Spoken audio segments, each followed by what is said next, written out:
Friends, we are very happy to inform you that e-modules are prepared for B.Ed program at Telangana by the School of Education, Osmania University under Pandit Madan Mohan Malaviya National Mission on Teachers and Teaching Scheme MHRD New Delhi.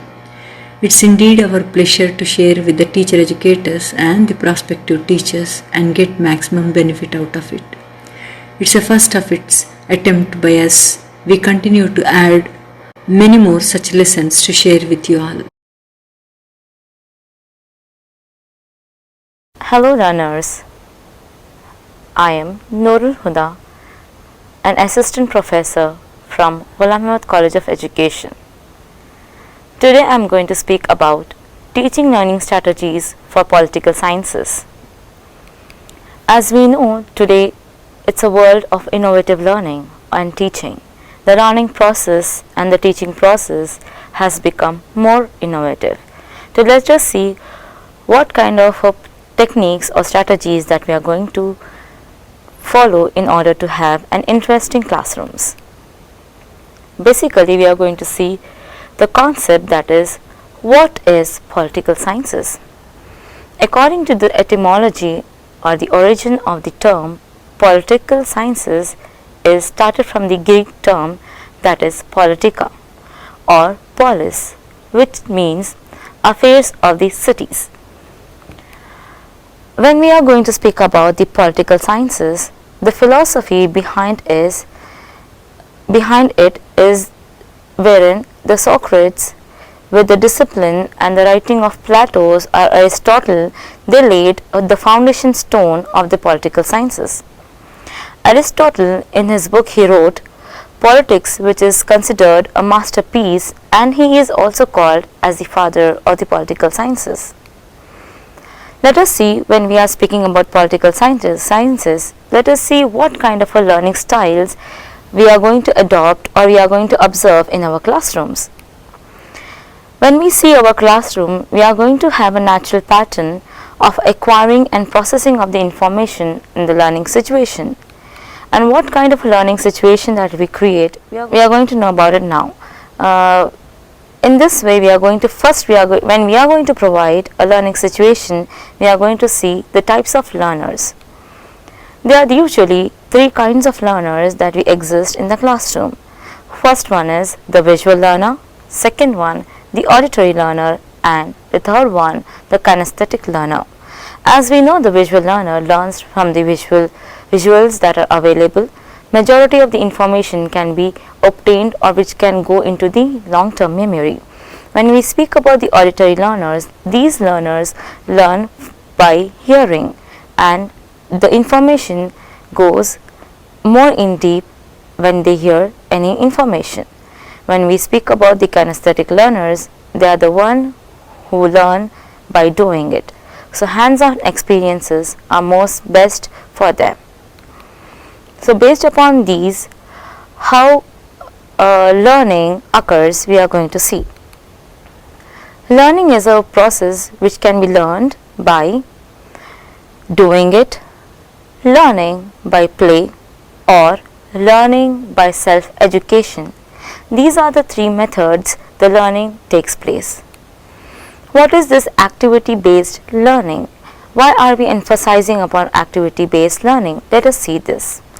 Because the first thing that we are seeing about this activity-based learning, it is nothing but it is going to create intrinsic tendency of the construction of information in the learner, and it also develops curiosity, and it also helps in developing self-motivation.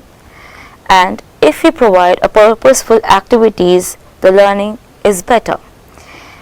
If we utilize all the senses, the greater information retainment is possible, and close relationship of mind and body helps in learning activities more better.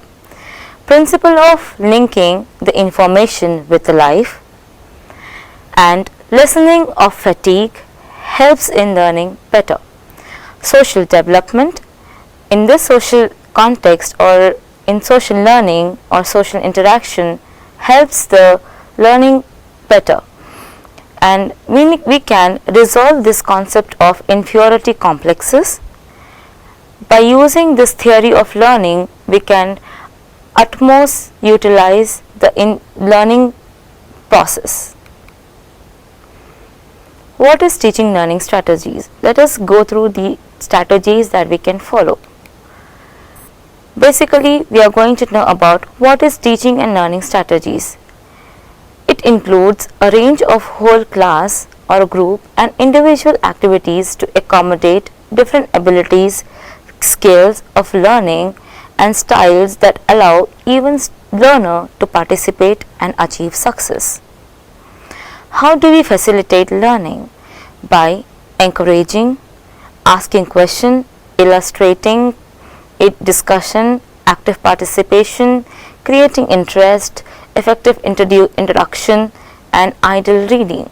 First strategy that we are going to observe is traditional age-old method, that is lecture method.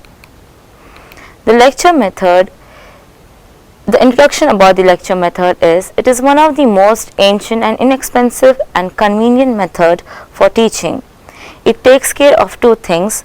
First one is equipping themselves with necessary information and knowledge and related topic information to the learners, and this lecture method also helps in effective verbal communication. The advantages of lecture method is, it is convenient on the part of teacher, saves times and energy of both the student and the teacher, helps in coverage of syllabus time, suitable to the existing school conditions, and economically it is most useful.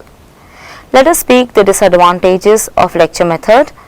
Psychologically it is unsound, it has lack of activity, and it also encourages the tendency of spoon feeding, makes the study dull and uninteresting, provide little scope of interaction and deprive of individual guidance, not suitable equally for all the teachers.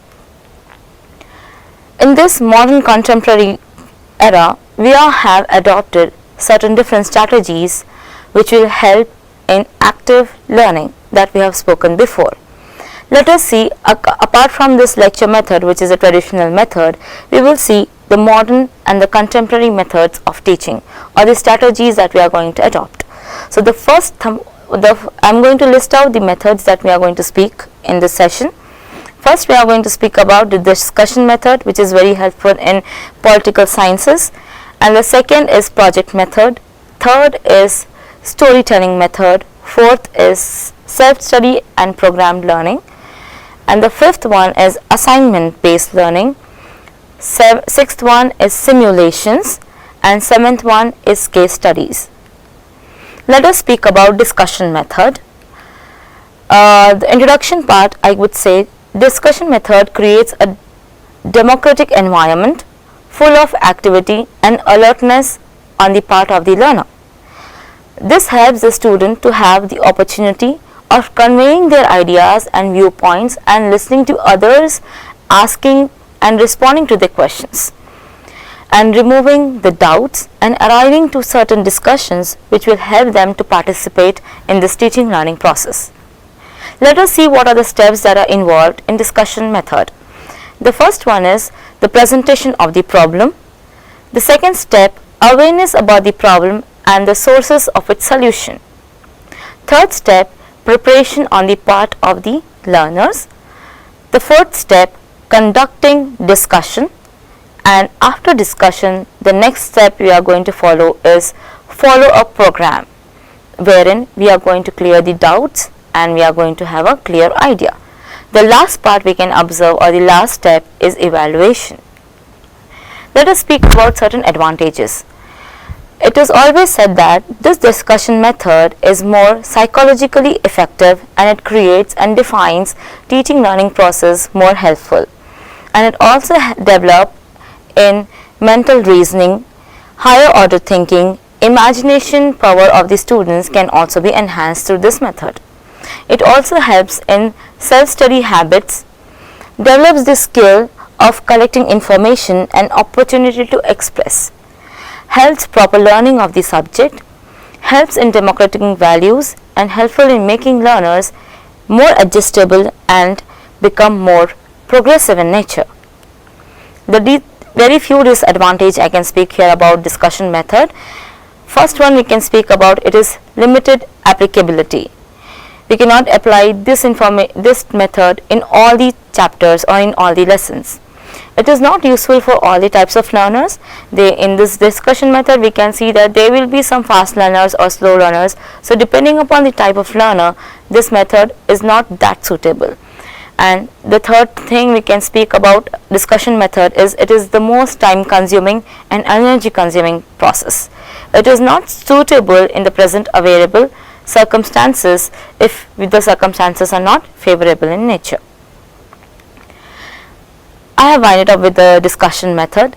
The next process we can see, or next strategy we can speak about, is project method. When we are going to speak about project based learning, it is more utilitarian based. It was first propounded by John Dewey, which integrated the concept of pragmatism or the philosophy of pragmatism. That is the reason it is more cooperative learning process.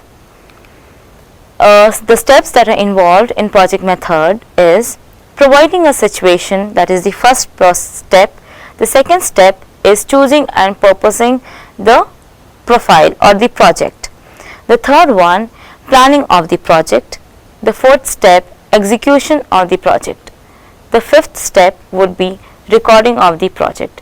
So when we follow these steps one after the other, a proper project assignment or the project strategy is being prepared. We are going to speak about certain advantages. As we know, this project method is again having hands-on experiences will be enhanced with this. So we can observe that it is psychologically sound approach and it has practical applied method. It provides physical and mental activities. It helps in developing democratic method of teaching. Clear and permanent information will be recited into the long-term memory, and we will have a positive attitude in manual working. Apart from that, we can have a correlation of this teaching and learning going simultaneously in hand. This is also considered as the most scientific method, and it helps in reduction of the homework method that is very commonly seen. The certain disadvantages we are going to speak about project method is, the first thing we are going to speak about is it has financial constraints, which makes it more expensive process, and it is more time consuming process which may become more tedious, and a teacher will have more expectations from the students, and it might not have a systematic learning or a very adequate learning may take place. They may have certain practical difficulties while doing this project based method of strategy. After finishing this project method of teaching, we will switch to the next method, that is storytelling method, which has become the most effective method in today's era. And as we know, the learning is more active in this form of method, and we can see the certain information about the storytelling method is, it helps in illustrating a suitable stories orally and in an interesting manner. Every story should have a particular goal to achieve, and each storyteller plays a major role in creating a dramatic situation of the story, which helps in maintaining the student interest and curiosity for learning. Let us speak about how we are going to select the stories for using for learning purpose. First, we are going to see the selection of the story should be based upon the age and the mental level of the learner. The second thing that we are going to observe or we are going to decide upon is the story should provide true and a clear picture of the subject and the curriculum. The story should also involve important themes or episodes. The theme or story should be more into action, and it should be activity based. the theme or the story should not be complicated or difficult to understand. The story should be more interesting in the viewpoint of the listeners. With this, we can understand that this storytelling method is more effective and impactful in today's world. Let us switch to the other method of teaching political sciences. Would be the best one is the assignment methods, where learning is never ending process and never going to stop. Let us speak about the introduction about the assignment method of teaching and learning. First, we can see it is going to have the obtaining of the knowledge is at a higher class levels.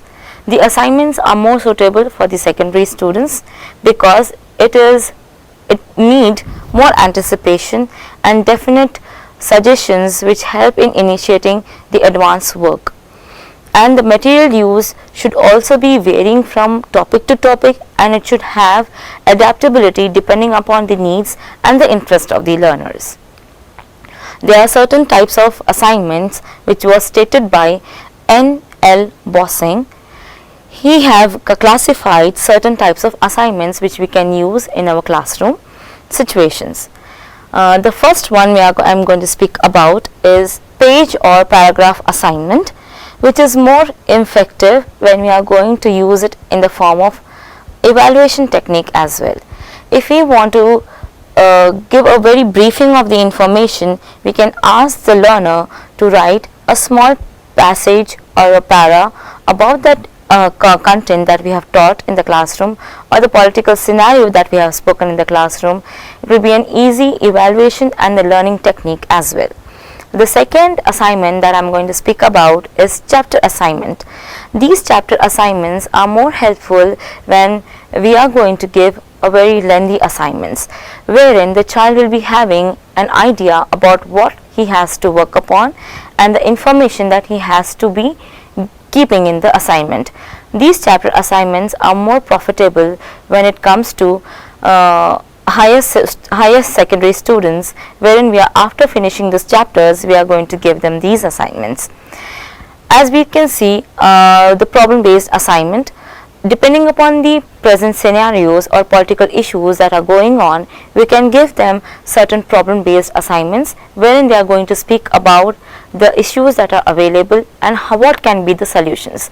So these assignments are more practicing and hands-on experiences assignments. Next, we are going to speak about the experience based assignment. These experience based assignments are those wherein we are going to make the child or make the learner go to the actual learning scenario and let him or her going to experience the actual scenario and going to note down the information. Then we are having individual or group report assignments. These can be categorized into two assignments, that is individually done by each student, or group wise we are going to categorize the topics. And then we have experimental assignments. We are going to make this students conduct certain experiments depending upon the societal norms or depending upon the political science scenarios or certain social sciences concept. We are going to make them create an environment wherein they are going to conduct certain social sciences experiments and they are going to note down the assignments. And the practical based assignments are nothing but they are going to have the actual scenario, hands-on experiences. They are going to practically see the scenario and based upon that they are going to note down the assignments or note down the content for the assignment. So these are the certain types of assignment that I have spoken just now. Let us speak about certain advantages. When we are going to speak about the advantages, these assignment technique is more helpful in knowing the past knowledge in the learning process. Basically, the previous knowledge is more tested in the assignments, and we can have an essential background which will help in advanced work. And it also determines the essential requirements which is suitable to various levels and a type of ability existing in the classrooms. And it helps in gauging the difficulty of work, that success of which helps each learner to learn more. And it also prevents the loss of interest. Correlation of the subject and the outside activities is more prominent in this assignment technique of learning. Let us see about certain disadvantages of assignment. First, we can say that it is insufficient if we have insufficient thought, and if there is preparation problem, then the planning of assignment becomes more difficult. And the second difficulty that we can find is it is very difficult to present the work, and it should be easily understood also. The presentation and understanding is also one of the difficulties that we find in this assignment method of teaching and learning. Let us switch to the other teaching strategy, that is program learning and self-learning, or we can switch these two terms, program learning or self-learning. When we speak about the self-learning, it is the most effective method wherein an individual learn by himself, and it will help the learner in active participation and also proceed the learning process to the more tactful manner. And the feedback process is a continuous process which make them refine every time. Let us see what are the certain characteristics of the program learning. Subject matter is presented logically, and most of the students is aware about their abilities, capabilities and the speed of learning. And objective based learning is also possible in this self-learning method. It also presents an inward and overt activity in the process of studying and learning.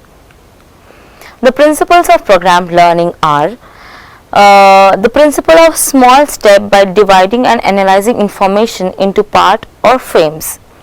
The second principle we can speak about here is principle of feedback by giving the knowledge of the process and the incorrectness of the process. And the third principle we can speak about here is principle of active responding. It helps in understanding what is the cause of failure and what is the cause of success. And it also helps in designing the principle of self-pacing their own responses depending upon their pace. Program learning or self-learning. It is the most effective method wherein the individual will be learning by himself, and it also helps them remain fully active and acquire the learning process at their own pace. And the feedback is continuous in nature. The characteristics of program learning. Subject matter is presented logically, makes student aware about their abilities, capabilities and speed of learning. The objective based teaching learning method is also implemented in here. It presents an inward and overt activity of the process of studying and learning. The principles of program learning, there are certain categories, that is, first one, the principle is a principle of small step by dividing and analyzing information into parts or frames. Principles of feedback by giving the knowledge of correctness and incorrectness. The principle of active responding help in understanding the cause of failure and success. The principle of self-pacing their own reasons or resources or the concepts, and principle of learners testing. This is the method which helps the learner to have learning very impactful. Let us go switch to the other method of teaching, that is simulation. It is nothing but a stimulated techniques that we follow. The first one is role playing and the second one is gaming. The activities in simulation we are going to speak about. First one is role play. The role play, or we can say the false or actual scenarios are being programmed in an artificial environment. This may give the pupil in understanding the situation or relationship among the real participation of the social process. Learner will gain some perception of the action, attitude and insight of the person or a situation. These role plays can also be tagged as social dramas, which help in seeking the utilization of the role play by having the social scenarios, or we can speak about the social problems or the solutions about it in the form of these role play. And as we said, as we told earlier, it is also depicting the real life situation. The actors in this drama or the role play need to be more acceptable in the scenario, and they are going to speak about the solutions about the situations. The certain advantages of this method: it provides a social value. A systematic study of political issues and events can be easily illustrated. Condition for to have successful role play: rehearsals bring in grace and success. Learners should prepare as much as strategies or stage material that can help them to portray the drama in a most effective manner. Learners should write their own scripts on the play, and all the participants should given an opportunity to play different roles in the play. The next topic that I am going to speak in the simulation is gaming. Here the situation is employed by involving the outcome effect by deciding one or more decisions. The gaming may also be designed by manner and enable the chance to affect the outcomes. The gaming process, we can decide certain games in the classroom which will help the scenario learning, and the game participation helps. Let us speak about the advantages. The game participation helps in learning more actively, and it establishes a setting, and a practice can also be combined with that. And the second part we can speak here is the teacher can become an active participant in this process, as well as the learner tend to learn a lot of things with one certain game. And the feedback is provided is very immediate, and it is not only about most likely feedback, but also the negative feedback is also being accepted at that situation itself.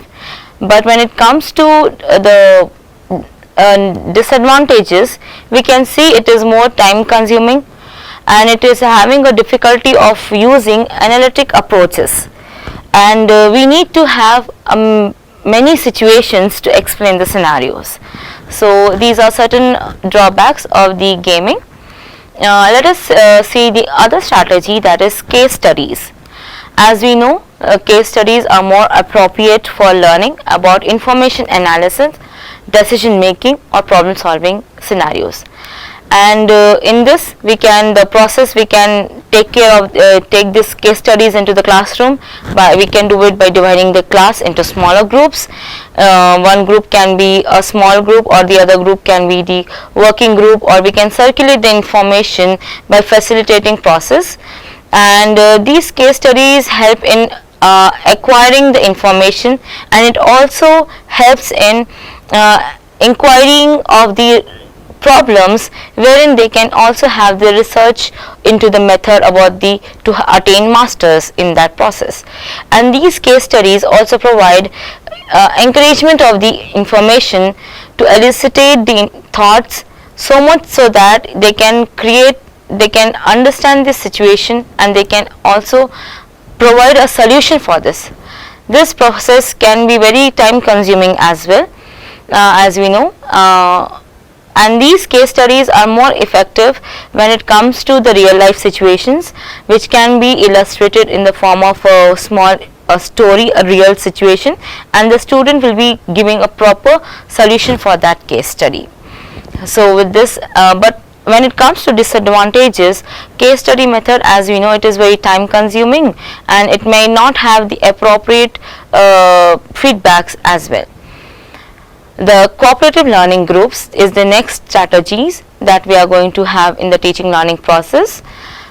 In this, we can divide the class into small teams that are periodically given instructions about what the tasks they have to complete in the classroom or outside the classroom. To work this method successfully, the group require a wide variety of viewpoints and intellectual skills, so that it is important to make them as heterogeneous as possible. The teacher's role here is a teacher of political science should uses long-term groups in the class, which is trying to ensure that each team has someone with a background at least in political science as a major or the other subjects as well, which will help in creating the maximum diversity with respect to major information, that is gender, race and other characteristics. The task that will be assigned to a group should be according to the student to analyze the phenomena. They should be having the problem solving capacity, and they should apply the theories that are existing so that they can exercise the judgment or performance. Some combination of these scenarios will help in having a clear idea about written instructions, or we can have a vital success by having such kind of exercises, which makes the teacher to analyze the task more carefully and break it down into small compartments. Here the student role would be the students will be divided into group of 6 or 7, which will be the best working size of a small group is enough to participate in any problem or in debate, which can be yet it can be a large enough or for a spectrum of views, but it can be easily represented. To work successfully in a group, we require to have a variety of ideas and intellectual skills, so that it is important to have this heterogeneous group in as possible as required. The individual data can also be collected at the first day of the class, which yield more information about it and the student background and the preparation, and makes it easier to create this group heterogeneity. So with these are the certain techniques that we are going to follow in political sciences. I hope these are more effective and helpful for you all. As a teacher learner, please adopt these techniques when we are going to deal with the political science subject. Thank you so much.